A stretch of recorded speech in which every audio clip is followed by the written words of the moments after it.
신앙의 세계는 신비의 세계라고들 이야기합니다. 어느 종교나 그 신앙 세계는 신비로운 곳입니다. 왜냐하면 그들이 믿는 절대자 신이 실제적으로는 가시적으로 눈에 보이지 않는 분이시고 영이신 분이시기 때문입니다. 또한 종교라고 하는 것은 우리 육체로 가보지 못한 세계, 완전한 미지의 세계입니다.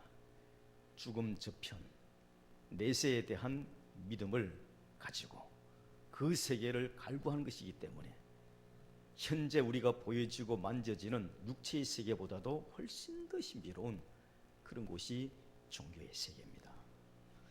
그래서 많은 종교에서는 신비로운 것들이 많습니다. 주술이 있고요. 그리고는 아주 신비로운 현상들을 추구하는 그런 양태들이 많이 나타나 있습니다. 그러나 여러분, 우리 기독교는 말씀의 종교라고 이야기를 합니다. 어떤 신비가 있지만은 그 신비를 추구하는 것을 목적을 두지 않고 오히려 눈으로 보여지고 들려질 수 있는 말씀을 중심으로 하는 성도들의 모임을 기독교라고 이야기를 합니다. 성도들이 모여서 예배를 드릴 때에 꼭 말씀을 봉독하고 강론을 합니다.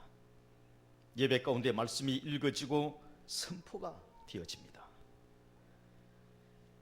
우리가 이렇게 질문해 볼 수 있습니다. 기독교, 우리 예배가 꼭 성경을 읽고 성경을 강론하고 설교를 해야 됩니까?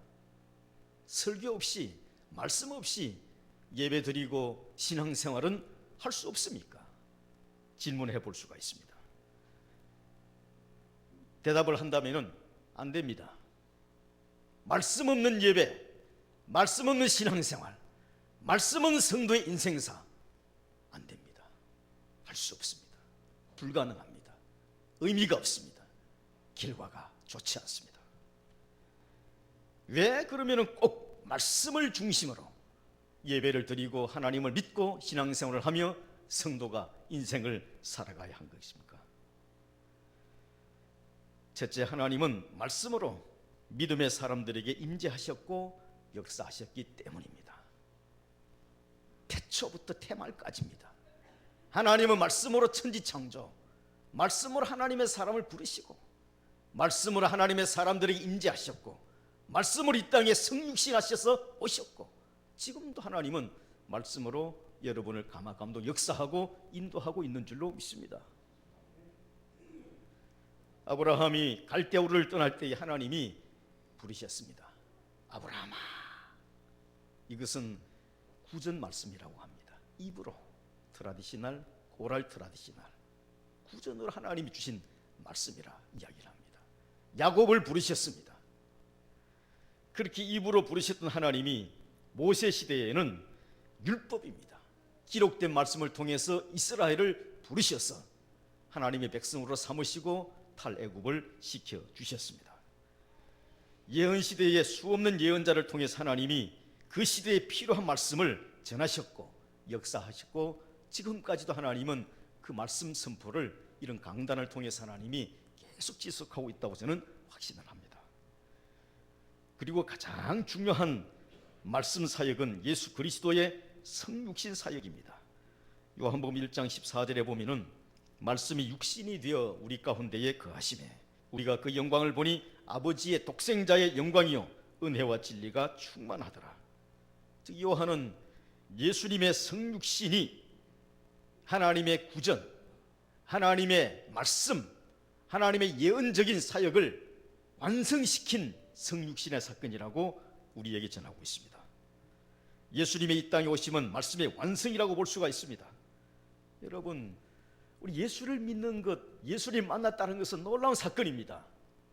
피상지휘였던 하나님의 말씀, 희미하게 들렸던 하나님의 음성들을 예수님의 이 땅에 오심을 통해서 완전하게 우리에게 보여주시고 만나주셨고 역사하신 사건이 예수 그리스도의 이 땅에 오심 사건인 것을 저희들이 믿습니다.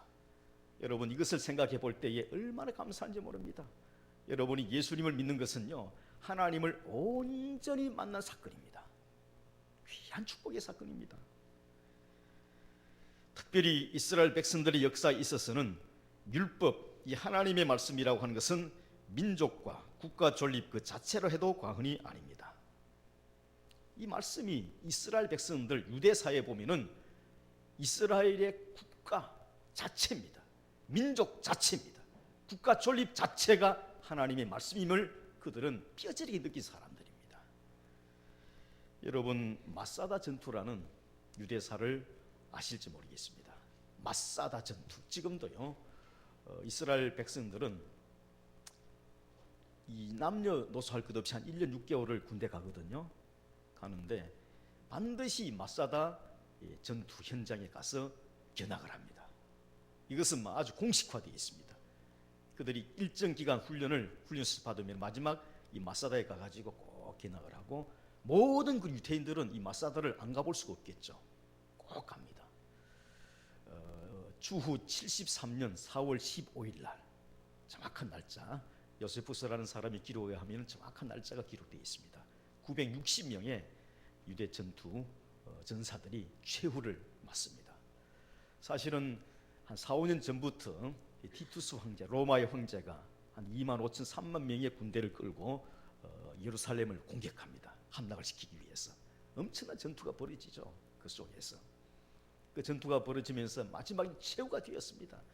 그 로마의 준비된 갑옷을 다 입고 금투사들처럼 엄청나게 싸움이 잘하는 사람들이 와서 전투를 하는데 유대인들이 당할 재간이 없어요. 아무리 버티고도 안 됩니다. 성을 둘러싸고 그냥 몇 년씩 공격을 하는데 전부 굶주려 죽을 판입니다. 이때에 유대의 아주 온건파 랍비가 한 사람 있었습니다. 요하난 벤 자카이라는 유명한 사람입니다. 이 사람이 유대의 모든 전성들, 토라라든지 그 다음에는 또 여러분 잘 아는 탈무드, 그 다음 유대의 그런 토라의 어떤 주석서까지 다 정립한 최고의 랍비가 요하난 벤 자카이라는 사람이 있습니다. 지금까지도 그 사람을 능가하지 못한다 그래요.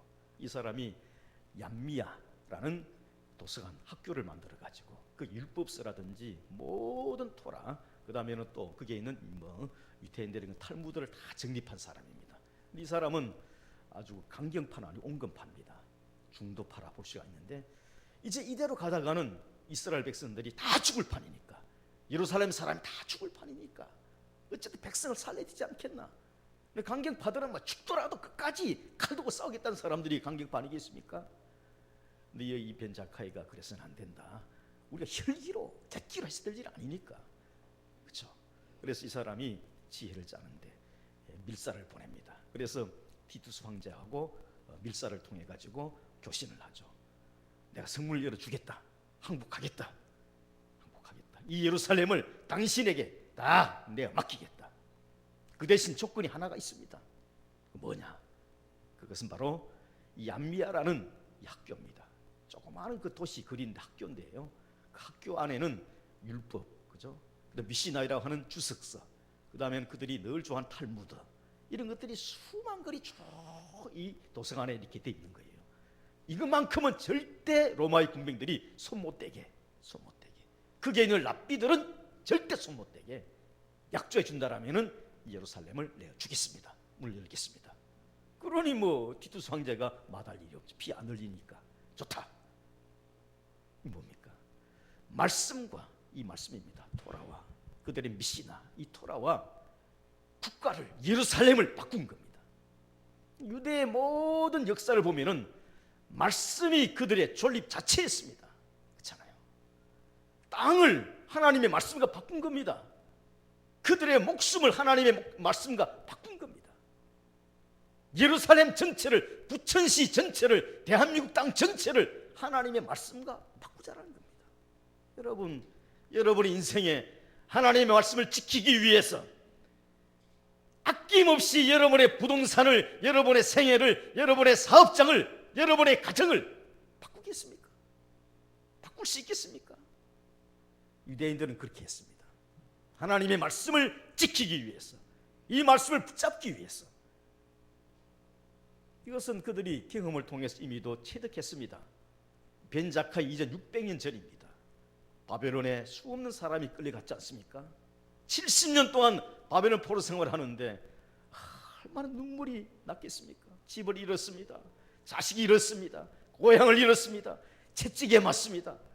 그 바벨론 생활이라는 것은 이루 말할 수가 없는 것입니다. 그렇지만은 하나님의 말씀이 그들을 이끌어 주셨습니다. 그렇잖아요. 땅은 없었지만 하나님의 말씀이 그들이 땅이 되었습니다. 민족과 나라는 잃었지만은 하나님의 말씀이 영원한 날 하나님을 볼 수 있도록 은혜를 주신 것이 이 말씀의 은혜였습니다. 그렇기 때문에 이 벤자카이 같은 랍비는 그것을 확실한 겁니다. 현재 우리가 땅은 잃어도 하나님의 말씀이 있다라면은 앞으로 하나님 우리에게 영원한 땅을 주실 줄로 믿습니다. 현재 우리가 국가를 잃었지만은 하나님의 말씀이 있다라면은 영원한 국가 하나님의 나라인 주님의 은혜를 우리가 체험할 줄로 믿습니다. 이걸 믿고 나간 사람들이 유대인들이었습니다. 한마디로 하나님의 말씀은 그들의 역사요, 존재요, 삶의 힘이었던 것입니다. 오늘 이 본문에 그 이스라엘이 체험했던 하나님의 말씀의 힘과 능력이 무엇인지를 잘 표현을 해주고 있습니다. 여러분, 신앙생활은 말씀의 능력만큼 여러분의 삶이 부유해지고 기뻐하며 승리할 줄로 믿습니다. 여러분의 생활에 지금 말씀이 얼마 정도 차 있는지, 얼마나 말씀을 기뻐하는지, 얼마나 말씀 생활에 깊이 들어가 있는지를 체크해 볼 수 있기를 원합니다. 오늘 이 말씀이 주는 유익을 같이 나누면서 은혜를 나누기를 원합니다. 7절 말씀 같이 한번 보겠습니다. 19장 7절입니다. 시작. 여호와의 율법은 완전하여 영혼을 소성시키며 여호와의 증거는 확실하여 우둔한 자를 지혜롭게 하며. 첫 번째, 하나님의 말씀 율법은 완전하다, 완전함을 제공한다. 그리고 우리에게 영혼을 소성시킬 은혜까지 주신다라고 이야기를 합니다. 여기서 이 완전하다 하는 것은 진리, 판결 기준, 진리, 기준이라는 뜻입니다. 기준. 여러분, 사람은 완전한 기준이 없어 그 영혼이 핍절하고 고나게 되어 있습니다. 제가 지금 드린 말씀이 이해가 되지 않을지 몰라요. 기준이 없기 때문에 사람이 피곤하고 기준이 없기 때문에 사람이 힘들다는 것입니다. 예를 들면은 남편이 하는 말이 아내가 들었을 때에 틀리다라고 생각이 들면 그때부터는 부부 갈등이 생기는 겁니다. 남편은 그렇게 하자고 자꾸 이야기하는데 아내가 그 말을 들었을 때에는 그 말이 어리석어요. 그 말이 잘못되었습니다. 마음에 남편의 의견을 무시하는 거죠. 저게 아닌데, 잘못되었는데. 이렇게 되면은 이 부부 싸움이 일어나게 되어 있는 겁니다. 그렇잖아요. 친구지간에 친구가 이야기하는 게 틀렸어요. 안 맞아요. 그러면 내 마음속에 친구에 대해서 무시가 되고 갈등이 오는 겁니다. 다툼이 와요. 그렇지 않습니까? 정확한 기준이 없으니까 남편이 들어도 아내가 들어도 이것이 맞다, 딱 기준이 없으면 그때부터 갈등이 생기는 겁니다. 여러 사람이 모였을 때에 정확한 기준이 세워지지 않으면 보는 각도에 따라서는 다 자기 주장이 나오거든요. 보는 생각에 따라서는 다 자기 말이 나오게 되어 있습니다. 그렇지 않습니까? 마치 사공이 많으면 배가 산으로 가듯이 자기 입장, 자기 생각, 자기 경험, 자기 현재 상황에서는 그 말이 맞아요. 여러분, 사람은 절대 틀린 말 안 합니다. 틀린 생각 안 해요. 자기 입장에서는 분명히 맞는 생각입니다. 맞는 말이에요. 그러나 절대적 가치입니다. 누가 보더라도 어린아이나 남녀, 노유, 노소 할 것 없이 어느 상황, 어떤 상계에서도 보더라도 딱 맞는 기준이 없기 때문에 그것 때문에 갈등하고 싸우고 부딪히는 거예요. 기준이 없으니까. 여러분의 삶의 기준이 무엇입니까? 여러분의 생각의 판단의 기준이 무엇입니까? 여러분의 관계의 기준이 무엇입니까? 어떤 일을 할 때 여러분이 그 일을 처리하는 기준점이 무엇입니까? 기준점이. 우리 세계가 쓰는 시간의 기준점은 영국의 그린위치 천문대에서 딱 찍어놓은 그 시간 기준점으로 딱 시간 지금 돌아갑니다. 그렇죠? 이게 만약에 시간의 기준점이 없으면 우리나라에서 12시 막 힘들어지는 거예요. 그런데 오늘 이 본문에 여호와의 율법은 완전하다라는 것은 애매한 우리의 생각, 애매한 우리의 관점들, 우리의 삶의 모든 양태를 기준을 주셔서 그 기준을 통해서 모든 것을 완전히 이루어 나갈 수 있도록 은혜를 주시는 분이 하나님의 말씀이라는 것입니다. 체육 시간에 학생들이 막 운동장에 막 뛰어놉니다. 선생님이 딱 호각을 쫙 불면 딱 쳐다보잖아요. 딱 학생을 찍으면서 딱 기준 손들어 기준, 그러면 쫙 써 기준을 쓴 학생을 중심으로 좌우를 파블리 하면 쫙 써가지고 그다음에는 쫙 체조를 하잖아요. 예. 여러분, 우리의 인생이, 우리의 삶이 하나님의 말씀이 기준이 딱 되면은요, 질서 있게, 규모 있게, 정말 합리적으로 하나님을 기쁘게 섬기는 승리의 축복의 삶을 살 줄로 믿습니다. 성도 여러분의 삶이 말씀을 통하여 기준이 딱 정해지고 질서가 정해지고, 그러므로 여러분의 삶 속에 기쁨과 은혜가 소성되는 축복으로 이어질 수 있기를 간절히 바랍니다. 두 번째로 7절 하반부에 보니까는 여호와의 증거는 확실하여 우둔한 자를 지혜롭게 하며 그랬습니다. 우둔한 자를 지혜롭게 한다. 하나님의 말씀은 하나님의 사람들에게 지혜를 주신다라고 이야기를 하고 있습니다. 여러분, 성경 말씀의 은혜를 받으면은 지혜의 복을 받는 줄로 믿습니다. 예, 정말 그렇습니다. 학생이요, 하나님의 말씀의 은혜를 자꾸 받으면은 저는 확신을 해요. 그 학생이 하나님이 지혜를 주셔서 학업에도 능할 수 있도록 은혜를 주시는 것이 하나님의 말씀의 축복인 줄로 믿습니다. 사업하시는 분들이 하나님의 말씀의 은혜를 받으면은 사업의 지혜를 주십니다. 인생사 속에 참 갈등하고 힘들 때입니다. 하나님의 말씀의 은혜를 받으면은 삶의 문제를 풀어갈 수 있는 지혜를 하나님이 공급해 주십니다.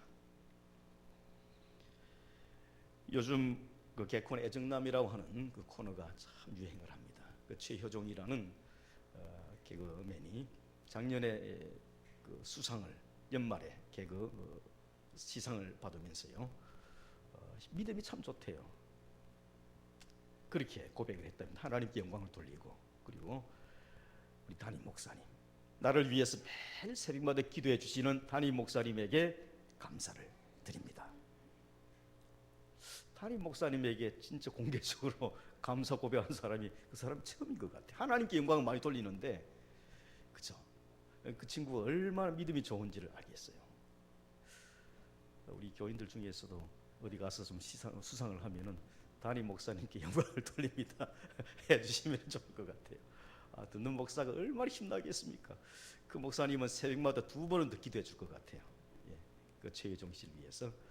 이 친구가 참 그 많이 뜨고 참 지혜로운 그런 말들을 많이 하거든요. 그 애정남에 보면은 정한 겁니다. 뭐 경찰 출동 안 합니다. 뭐 세고는 안 찹니다 하는데, 그 부부가 이제 아이를 낳았을 때, 출산을 했을 때에 아이를 누가 보느냐, 그 때문에 이제 애정남이 정해주는 코너가 있을 때입니다. 딱 아이가 하고 태어났습니다. 태어났는데 10개월 동안 만약 새벽에 아이가 막 칭얼거리고 하고 막 울면은 누가 일어나가지고 애기 기저귀 갈아주고 그 우유를 먹여줘야 되느냐 정해주는데요. 남자가 그때 해야 된답니다. 남자가 좀 짜증낼 수 있겠지. 피곤한데 어제 직장 갔다 늦게 왔는데, 그래 남자 꼭 해야 된대요. 왜냐? 여자가, 엄마가 복중에 10개월 동안 힘들게 고생했으니까 먼저 다 10개월 동안 고생했잖아요. 이제 태어났을 때부터 10개월 동안은 남자가 해야 된다 이거죠. 맞죠, 그죠? 아니라고 지금 남자들이 자꾸 고개를 이렇게 하는데 맞는 거예요, 그것은. 그 다음에 이제 그 10개월 지나고 난 뒤에 1살 때부터는 또 새벽에 아이가 막 울고 칭얼거리면은 누가 일어나서 기저귀 갈아주고 해야 되겠는가?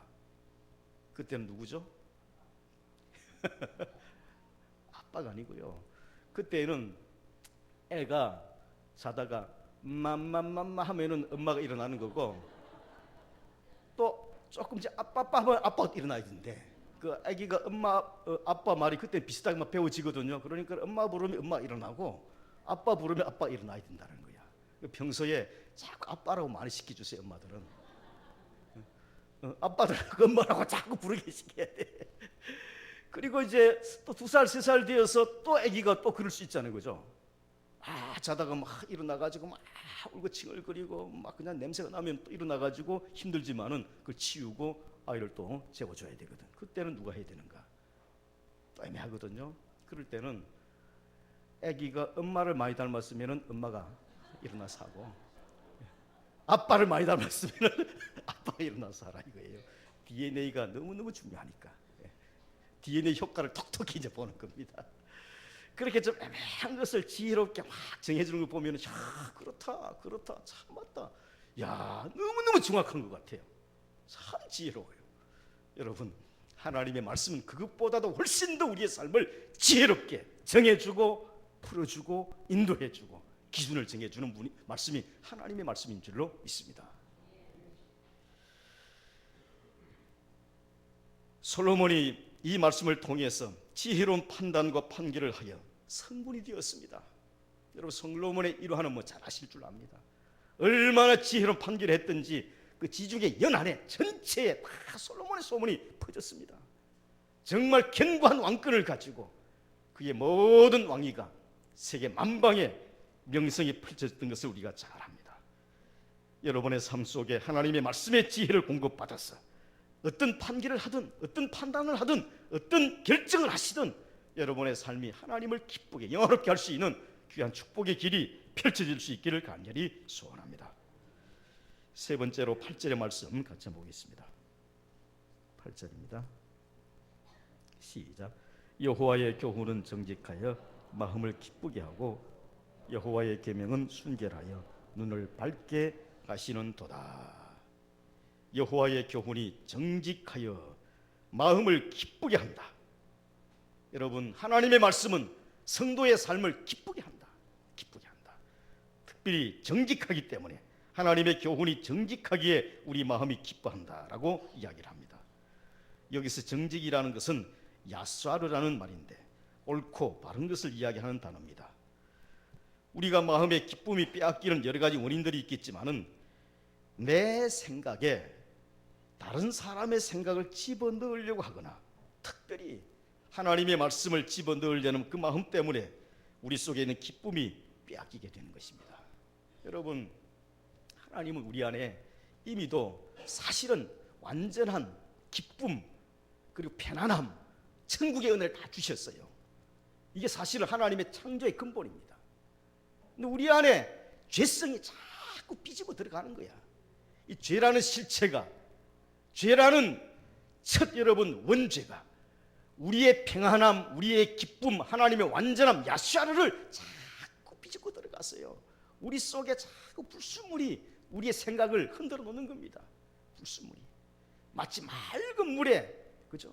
불순물이 들어가 가지고 자꾸 그것을 희미하게 만드는 것처럼 우리의 판결이나 우리의 생각이나 우리의 삶의 모든 것을 이 죄의 불순물이 자꾸 흔들어 놓는 겁니다. 이것 때문에 우리 속에 기쁨이 자꾸 빼앗기는 거예요. 자꾸 상실되는 겁니다. 내가 기도를 많이 했는데 왜 응답이 없습니까? 나는 기도를 하는데 왜 응답이 없습니까? 이것 때문에 기도의 기쁨을 빼앗겨요. 나는 왜 이렇게 예배를 드리는데 왜 하나님을 만나지를 못합니까? 하나님께 축복을 받지를 못합니까? 이런 생각들이 하나님을 향한 믿음의 기쁨을 자꾸 상실케 만듭니다. 나는 11조를 한 번도 빼지 않고 했는데 왜 내게는 물질이 왜 이렇게 없습니까? 여러분, 지금 이렇게 말하는 사람의 특징이 무엇입니까? 이렇게 생각하는 사람의 특징이 무엇입니까? 바로 그것은 자기 마음속에 자기의 의라는 것이 자꾸 뿌려지기 때문입니다. 내 생각과 내 의가 내 삶 속에 자꾸 뿌리 내려질 때에 우리 안에 기쁨이 상실되고 우리 안에 고통과 신앙의 어려움들이 찾아오게 되는 것입니다. 그 결과 나타나는 것은 사람에 대해서 자꾸 불평합니다. 주변 사람에게 짜증을 냅니다. 나아가서는 하나님을 향해서도 불평을 합니다. 우리 신앙생활 하면서요, 처음에는 쉽게 말로써 우리 생각으로 다른 사람의 돌을 던집니다. 누군가에게 자꾸 원인 제공을 돌을 던지면서 우리의 삶을 자꾸 불평을 토로하죠. 이게 지나치면은 하나님께 하늘을 향해서 돌을 던집니다. 여러분, 잘 절대 누군가에게 돌 던지지 마세요. 하나님을 향해서 돌 던지지 마세요. 내 안에 기쁨이 상실될 뿐입니다. 기쁨을 빼앗기게 됩니다. 내 인생에 의미가 없어집니다. 주일 아침입니다. 아들이 교회를 가지 않으려고 늦잠을 잡니다. 어머니가 깨웁니다. 아들아, 빨리 일어나라. 세수하고 옷 입고 교회 가야지. 싫어요. 안 가요. 못 가겠어요. 삐진 거예요. 삐져요. 여러분, 우리가 신앙생활 하다 보면은 어떤 좀 힘든 일을 만나면은요, 어려운 일을 만나면은 이 상상의 날개를 막 펴는 경우들이 많아요. 예. 그렇게 하겠지? 또 그렇게 하겠지? 내가 어떻게 힘들어서 또 피하겠지? 산으로 가겠지? 산에 가면은 뭐 일이가 나타나겠지? 일이 나타나면 오라고 하겠지? 일이가 나에게 잘 오겠지? 내가 일이 칠해지겠지? 나는 그럼 일이가 되는 거야. 아호 하고 끝나버리는 거지. 이게 이상해요. 사람이요, 별것 아닌 걸 가지고 상상을 10번 20번 맺히면서요, 별 생각을 다 합니다. 그러면 바로 그때부터는 완전히 그냥 나둥그러지는 거야. 나 교회 안 가. 나 하나님 안 믿어. 지금 아들이 그렇게 돼 있는 거야. 어머니가 자꾸 달래요. 아들아, 일어나라. 교회 가야지. 예배 드리러 가야지. 안 가요. 나 삐졌어요. 나 빈정 상했어요. 노랑캐다. 바로 나와야지 그때는. 와, 완전히 삐져가 빈정 상해 있을 때 엄마가 이야기하잖아요. 너가 교회 안 가면은 교인들 어떻게 할 거야? 괜찮아요. 네가 목사인데 네가 주일날 교회 안 가 삐져 있으면은 네가 어떻게 하겠냐? 예. 여러분, 목사도 사실 삐져버리면 교회 안 가버립니다. 예수 안 믿는다 그래요. 여러분, 우리가 정말 마음속에 이 기쁨 상실이 되면은, 은혜 상실이 되면은 어디까지 치달을 수 있는 것입니다. 사람은 환경에 반응하면 모든 기쁨이 상실되는 것입니다. 세상 바라보고 사람 바라보고 그 환경에 반응을 하면 그때부터는 기쁨을 빼앗기게 되어 있습니다. 이스라엘 백성들이 출애굽을 할 때에 급하게 몸만 빠져나왔지 않습니까? 홍해를 만나면서부터 불평과 원망이 터져나옵니다. 출애굽 1년 동안 계속적으로 원망 불평만 했습니다. 물이 없으면 물만 바라보고 불평입니다. 먹을 것이 없으면 먹을 것 바라보고 불평합니다. 광야를 바라보면 너무 힘들어요. 계속 불평만 하는 겁니다. 광야 바라보고 낙심하고, 먹을 것 앞에 놓고 불평하고, 물 먹고 불평하고, 세상 40년 동안 계속 환경만, 광야만 바라보면서 불평을 하는 겁니다. 사람 바라보고 환경 바라보면은 여러분 불평만 나올 뿐입니다. 하나님의 말씀을 붙잡고 하나님을 바랄 때에 우리 안에 기쁨이 회복이 되는 줄로 믿습니다. 성도 여러분, 여러분 안에 하나님의 말씀이 거함으로 기쁨이 충만한 삶을 살아갈 수 있기를 간절히 축원합니다. 단테라는 사람이 쓴 신곡이라는 책에 제일 지옥의 밑바닥에는 많은 사람들이 힘들게 고통하며 있는 것을 기술합니다. 안내하는 사람에게 단테가 묻습니다. 저 지옥의 제일 밑바닥에 있는 사람들은 왜 저렇게 고통함이 있습니까? 왜 저기 와 있습니까? 이 안내하는 사람이 소개하는데, 저 사람들은 다른 죄가 아닙니다. 세상에 살면서 하나님을 믿는다고 하는데 기쁘게 살지를 못하고 늘 우울하게, 늘 한숨만 짓고, 늘 불평하며, 늘 근심하며 살았던 사람들이 저곳에 와 있습니다. 큰 죄 지은 것이 아닙니다.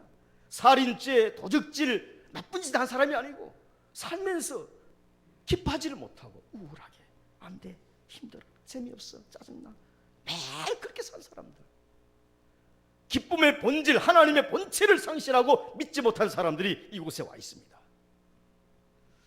여러분, 정말 행복하게 하루하루를 사시기를 축원합니다. 누구를 만나든 기쁘게 즐겁게 살 수 있기를 간절히 축원합니다.